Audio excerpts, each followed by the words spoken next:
سب سے پہلی چیز تو یہ ہے کہ ناظرین، ہم جب نماز ادا کرتے ہیں تو ہم اپنے دونوں ہاتھ اٹھاتے ہیں اپنے کانوں تک. یعنی یہ مردوں کی نماز کا طریقہ یہ ہے کہ ہم اپنے دونوں ہاتھوں کو کانوں تک اٹھاتے ہیں اور اللہ اکبر کہتے ہوئے اپنے ہاتھوں کو باندھ لیتے ہیں. تو یہ جو ہم اللہ اکبر کہتے ہیں یہ تکبیر تحریمہ ہے کہ جو نماز کی شرائط میں بھی ہے اور نماز کے فرائض میں بھی ہے. اگر کسی نے یہ تکبیر تحریمہ یعنی اللہ اکبر صحیح طریقے سے ادا نہیں کی تو ظاہر ہے کہ پھر جو بنیادی شرط ہے وہی صحیح طریقے سے ادا نہیں ہوگی تو اس کی نماز کا آغاز بھی نہیں ہو سکے گا. تو دونوں ہاتھوں کو بھی صحیح طریقے سے اٹھایا جائے کہ قبلے کی طرف ہوں اور انگوٹھوں کے کنارے کانوں کی لو سے لگ جائیں. تو اس طریقے سے ہم اپنے نماز کا آغاز کریں کہ جو اس کی سنتیں ہیں یا جو اس کی بنیادی ضروریات ہیں ہم اس کو پورا کریں. اس کے بعد ناظرین، ہم چونکہ تکبیر تحریمہ جو کہتے ہیں یا ہم تلاوت کرتے ہیں تو یہ کھڑے ہو کر ہم تلاوت کرتے ہیں. تو کھڑے ہونے میں بھی ہمیں احتیاط کی ضرورت ہے، توجہ دینے کی ضرورت ہے، کیونکہ ہم اپنے طریقے سے کھڑے ہو جاتے ہیں، بے توجہی کے ساتھ کھڑے ہو جاتے ہیں. ہم اپنے پاؤں میں بھی غور نہیں کرتے کہ ہمارے پیر کس طرف ہیں، جبکہ ہمیں قرآن مجید نے حکم فرمایا کہ فَوَلِّ وَجْهَكَ شَطْرَ الْمَسْجِدِ الْحَرَامِ، اپنی پوری ذات کو تم مسجد حرام کی طرف کر لو. یعنی قبلہ رخ ہونا جو ضروری ہے وہ ہمارے پورے جسم کے لیے ہے. تو جس طریقے سے ہمارا چہرہ، ہمارا سینہ، ہمارا پورا جسم قبلے کی طرف ہوتا ہے ناظرین، اسی طریقے سے ہمارے پیر جو ہیں وہ بھی بالکل قبلے کی طرف ہونے چاہیے. بعض لوگ اس طریقے سے نماز میں کھڑے ہوتے ہیں کہ ان کے پیروں کا جو رخ ہے وہ قبلے سے ہٹ کر ہوتا ہے، بالکل ترچھے پیروں کے ساتھ وہ کھڑے ہوتے ہیں.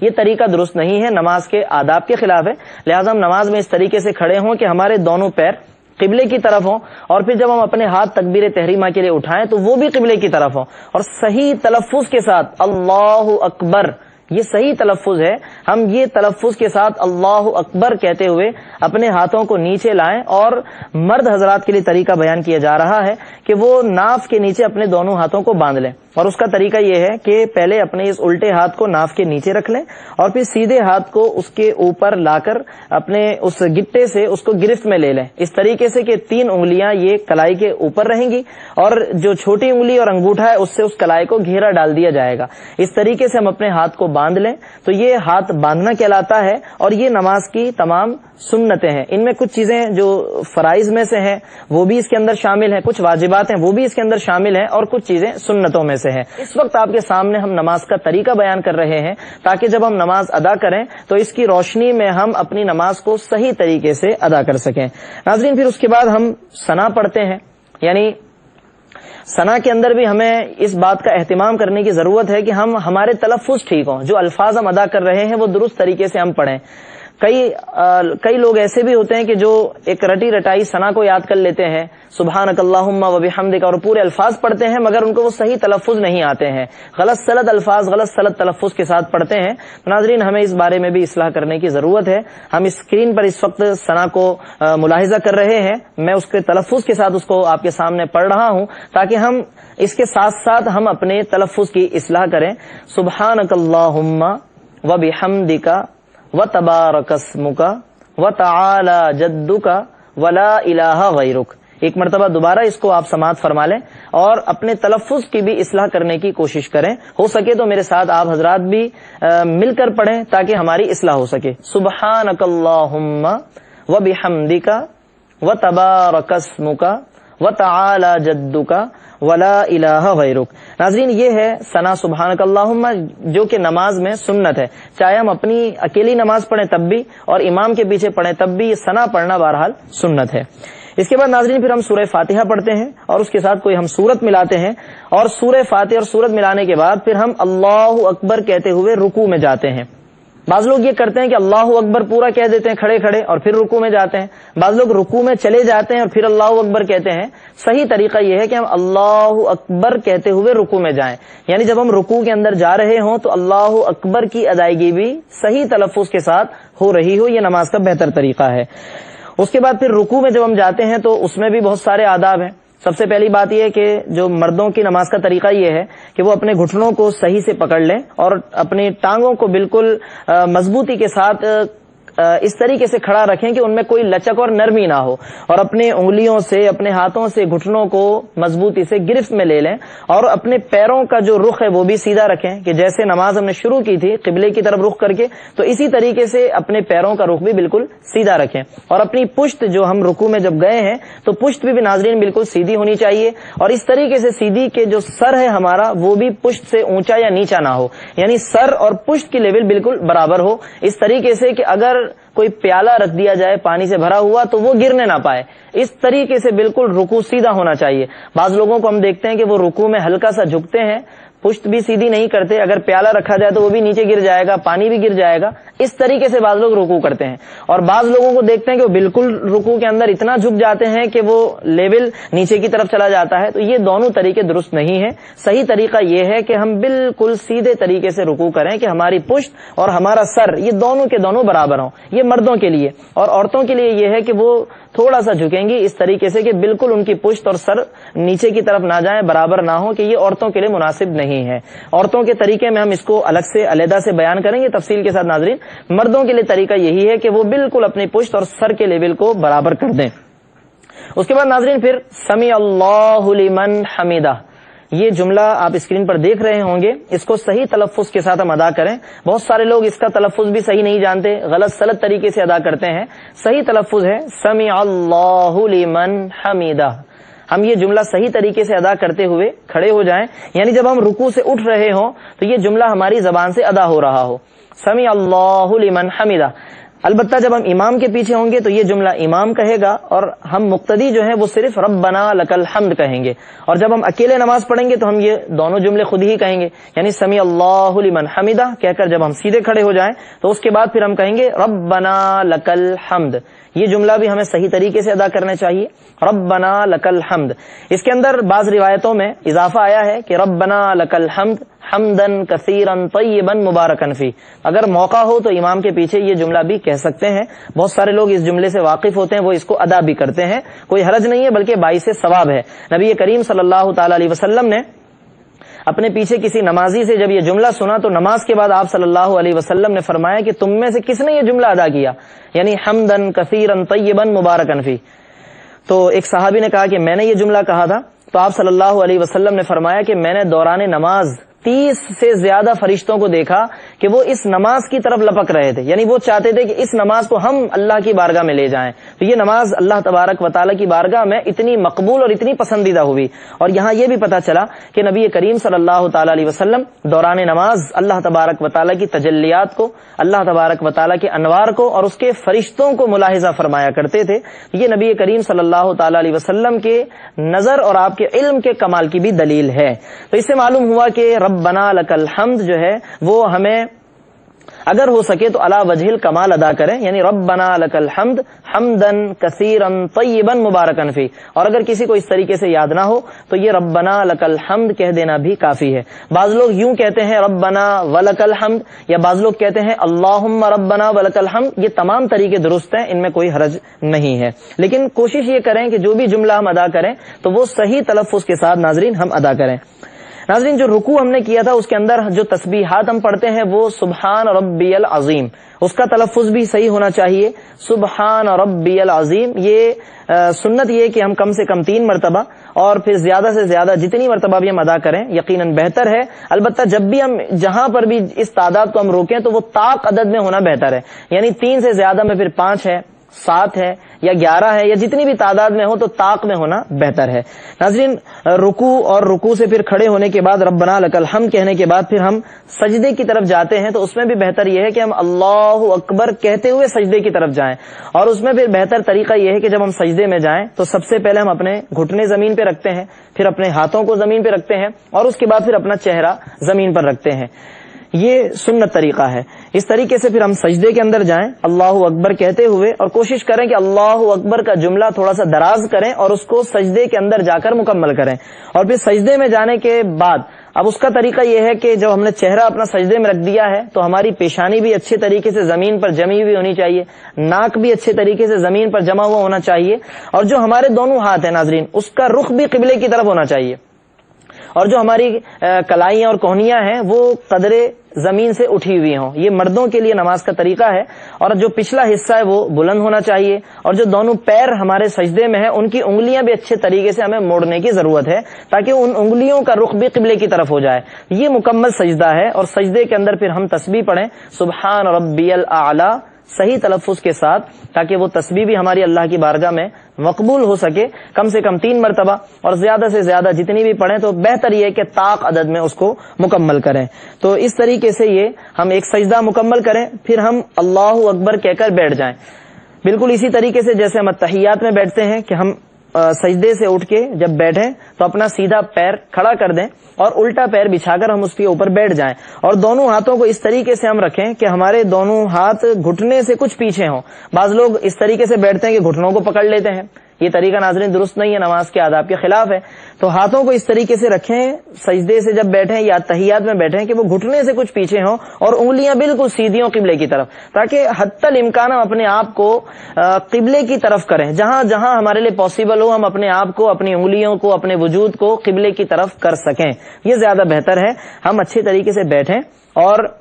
اس میں تعدیل ارکان ہونا چاہیے, یعنی ہمیں اطمینان ہونا چاہیے کہ ہم بیٹھ گئے ہیں. بعض لوگ بڑی جلدی میں ہوتے ہیں, ہم بار بار بتا چکے ہیں کہ ایسی جلدی نماز میں شرعاً درست نہیں ہے, اس سے نماز کے فاسد ہونے کا خطرہ ہو جاتا ہے. لہذا ہم صحیح طریقے سے بیٹھیں, اور اس میں بہتر یہ ہے کہ ہم اللہم اغفر لی کہیں, اللہم اغفر لی, اے اللہ میری مغفرت فرما. ناظرین یہ بہت اچھا جملہ ہے کہ ہم اس 2 سجدوں کے درمیان اللہ سے اپنی بخشش اور مغفرت کی دعا کریں, یا اللہم اغفر لنا کہہ لیں, ہم سب کی مغفرت فرما. تو یہ جملہ ہم کہیں, اور اس کے بعد پھر ہم اللہ اکبر کہتے ہوئے دوبارہ دوسرے سجدے میں چلے جائیں. اور اس میں بھی پھر وہی معاملات ہیں کہ اپنے پاؤں کی انگلیاں اچھے طریقے سے موڑیں,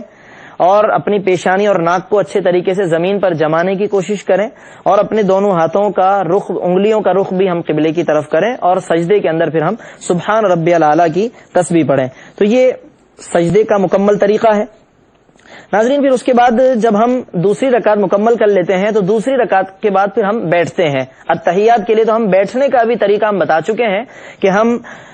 دونوں ہاتھ اس طریقے سے رکھیں کہ ہماری انگلیاں کچھ پیچھے ہوں, اور اس کے بعد پھر ہم التحیات پڑھتے ہیں. التحیات بھی ناظرین اس کا بھی ایک مکمل طریقہ ہے, اس کے بھی ہمارے تلفظ صحیح ہونے چاہیے. آپ اپنی اسکرین پر التحیات کو بھی ملاحظہ کریں گے, اور ابھی ہم آپ کے سامنے اس کو پڑھ رہے ہیں. جن حضرات کو شک ہو اپنے تلفظ اور ادائیگی کے حوالے سے وہ کوشش کریں ہمارے ساتھ مل کر پڑھنے کی, تاکہ ان کی ادائیگی بھی صحیح ہو سکے. التحیات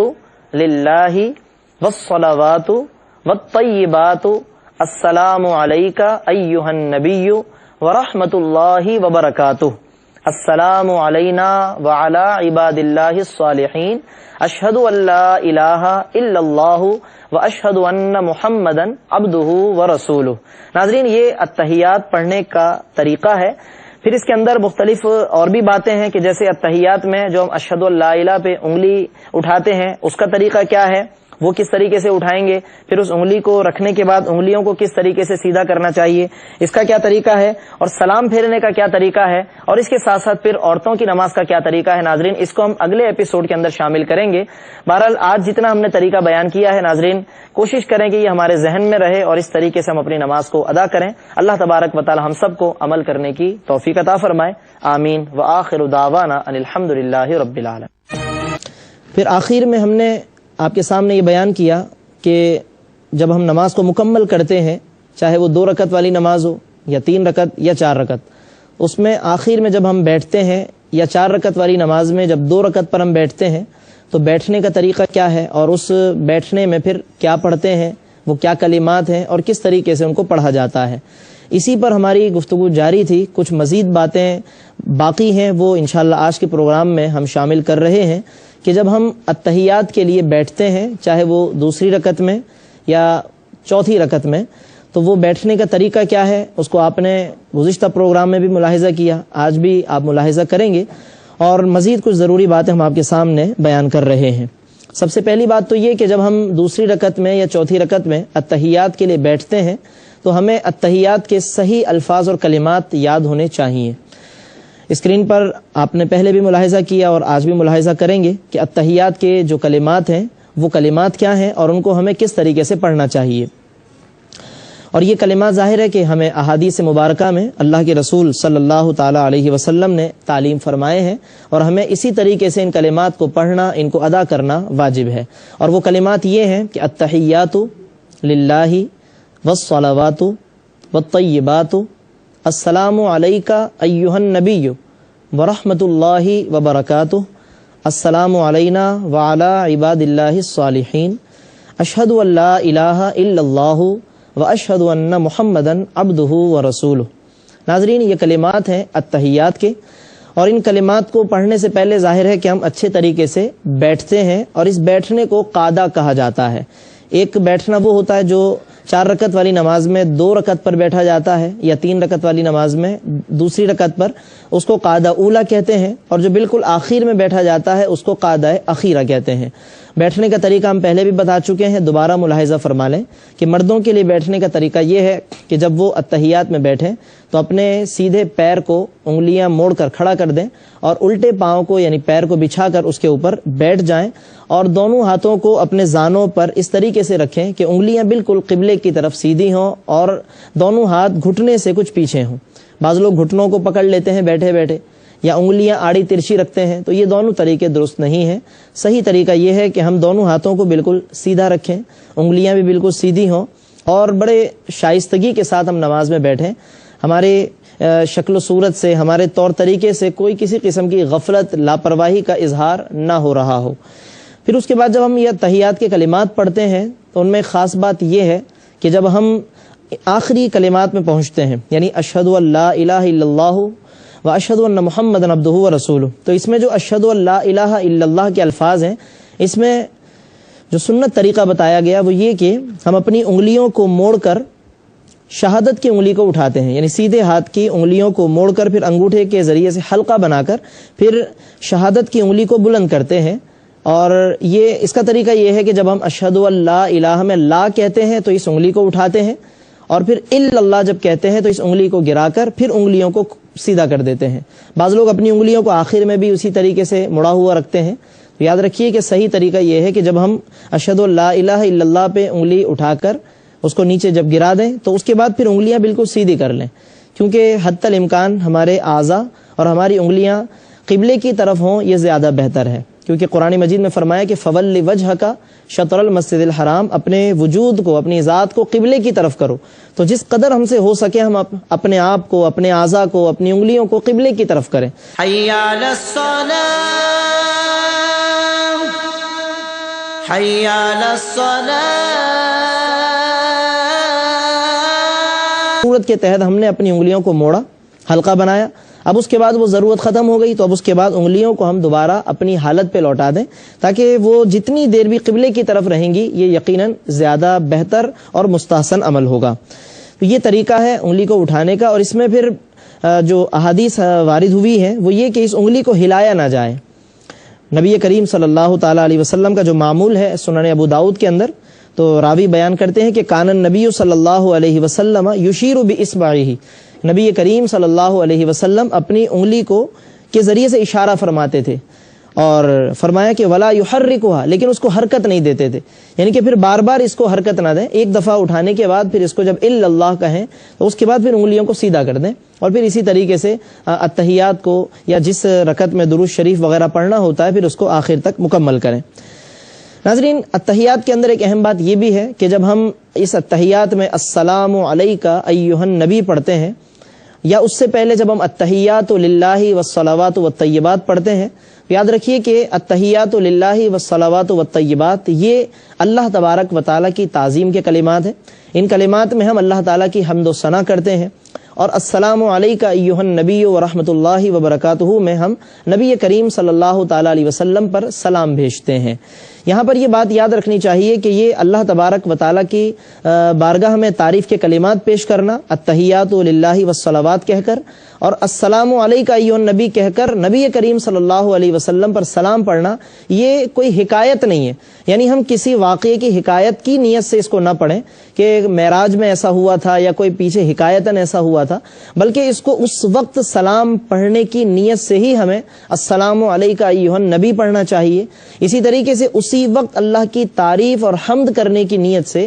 التحیات للہ والصلوات والطیبات کے الفاظ کہنے چاہیے. یہ نیت کرنا اللہ تبارک و تعالیٰ کی تعریف میں کہ یہ کوئی حکایت ہوئی تھی، ہم اسی حکایت کے طور پہ اس کو نقل کر رہے ہیں، یا یہ سلام جو ہے وہ ایک حکایت یعنی ایک واقعہ ہوا تھا ہم اس کی حکایت کر رہے ہیں، تو یہ درست نہیں ہے. در مختار کے اندر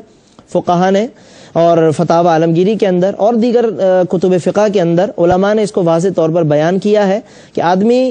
اسی وقت سلام پڑھنے کی نیت کرے کہ میں اسی وقت اپنے آقا و مولا حضور سیدنا محمد مصطفیٰ صلی اللہ تعالیٰ علیہ وسلم پر سلام پڑھ رہا ہوں. اور یقیناً ایک امتی کی کتنی بڑی سعادت اور خوش نصیبی ہے کہ اسے نماز کے دوران بھی اپنے آقا و مولا صلی اللہ تعالیٰ علیہ وسلم پر سلام بھیجنے کا یہ شرف حاصل ہوتا ہے. اور یقیناً یہ نبی کریم صلی اللہ تعالیٰ علیہ وسلم کا اپنی امت سے تعلق ہے کہ امتی کسی بھی کونے میں ہو، دنیا کے کسی خطے میں ہو، وہ ہر جگہ سے نبی کریم صلی اللہ تعالیٰ علیہ وسلم کی بارگاہ میں سلام کا نذرانہ پیش کرتا ہے اور ان کو وہ مخاطب کرتا ہے، السلام علیکہ، اے نبی آپ پر سلام ہو. تو اس کا مطلب یہ کہ نبی کریم صلی اللہ علیہ وسلم اس سلام کو سماعت فرماتے ہیں اللہ کی عطا سے. آپ کی بارگاہ میں اس سلام کو پیش بھی کیا جاتا ہے، آپ سماعت بھی فرماتے ہیں. اور یقیناً نبی کریم صلی اللہ علیہ وسلم چونکہ رؤوف الرحیم ہے تو آپ کے شایان شان یہی ہے کہ آپ اس کا جواب بھی پھر مرحمت فرماتے ہیں. اپنی امت کے حق میں آپ صلی اللہ علیہ وسلم دعائیں فرماتے ہیں.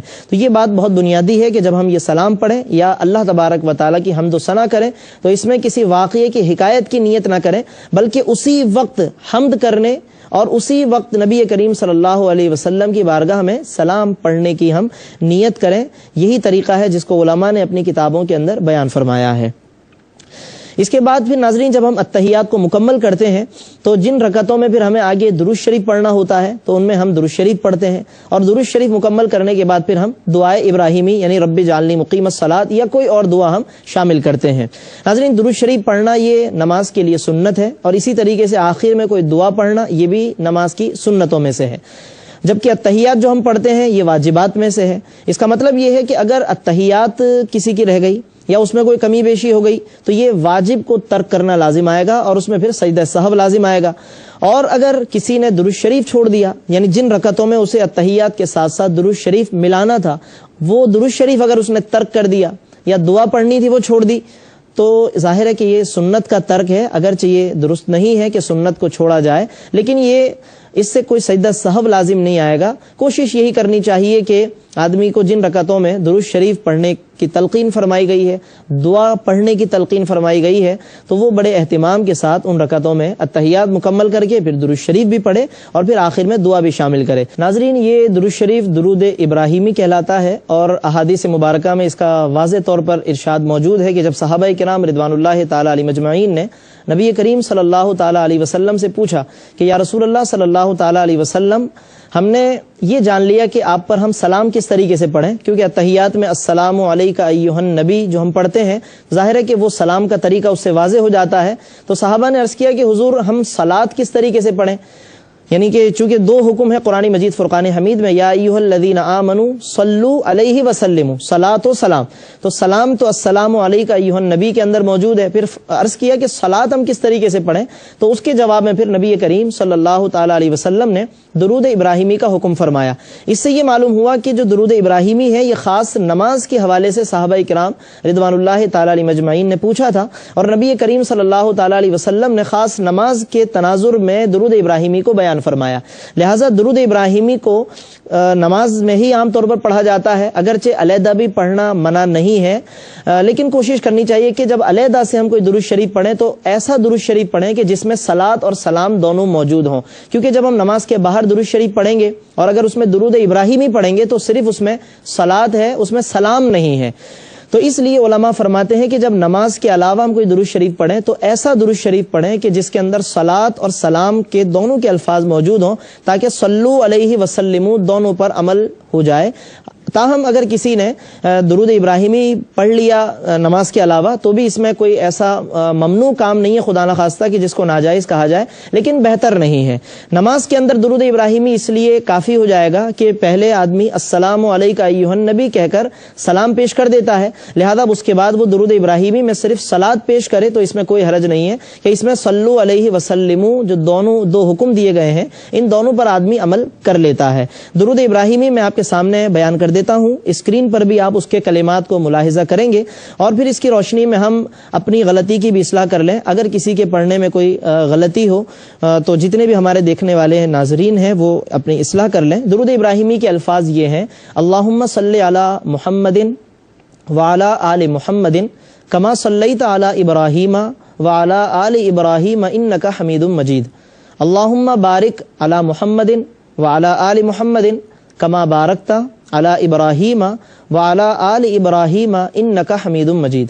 ناظرین، یہ دو درود شریف ہیں، ان دونوں کو ملا کر درود ابراہیمی کہا جاتا ہے، اور اس کا پڑھنا نماز میں سنت قرار دیا گیا ہے۔ اور ہم پہلے بتا چکے کہ اگر یہ سنت خدا نخواستہ کسی سے ترک ہو جائے، رہ جائے، تو نماز میں اس سے کوئی فرق واقع نہیں ہوگا، کوئی سجدہ سہو لازم نہیں آئے گا، لیکن بہتر یہی ہے کہ جن رکعتوں میں ہمیں یہ درود شریف پڑھنے کا حکم دیا گیا ہے تو ہم اس کو بڑے اہتمام سے پڑھیں، بہت توجہ کے ساتھ پڑھیں۔ اور نماز میں ظاہر ہے کہ جتنے بھی احکامات ہیں وہ پوری توجہ کے ساتھ ادا کرنے چاہیے۔ جب ہم اللہ تعالیٰ کی حمد و ثنا کریں تو اللہ تبارک و تعالیٰ کی حمد و ثنا کا تصور دماغ میں ہونا چاہیے۔ اسی طریقے سے جب ہم قرآن مجید کی تلاوت کریں اور اس میں جنت و دوزخ کا ذکر آ جائے تو وہ جنت و دوزخ کا تصور کرنا چاہیے۔ اسی طریقے سے اللہ تبارک و تعالیٰ کی رحمت یا عذاب کا ذکر آ جائے تو رحمت اور عذاب کا تصور کرنا چاہیے۔ اس طریقے سے نماز میں کچھ نہ کچھ، بلکہ یقیناً بہت حد تک خشوع و خضوع پیدا ہو سکتا ہے، اور اس سے نماز میں آدمی کو خود لذت محسوس ہونے لگے گی۔ اسی طریقے سے جب رکوع میں جائیں تو اللہ کی بارگاہ میں جھکنے کا تصور کریں،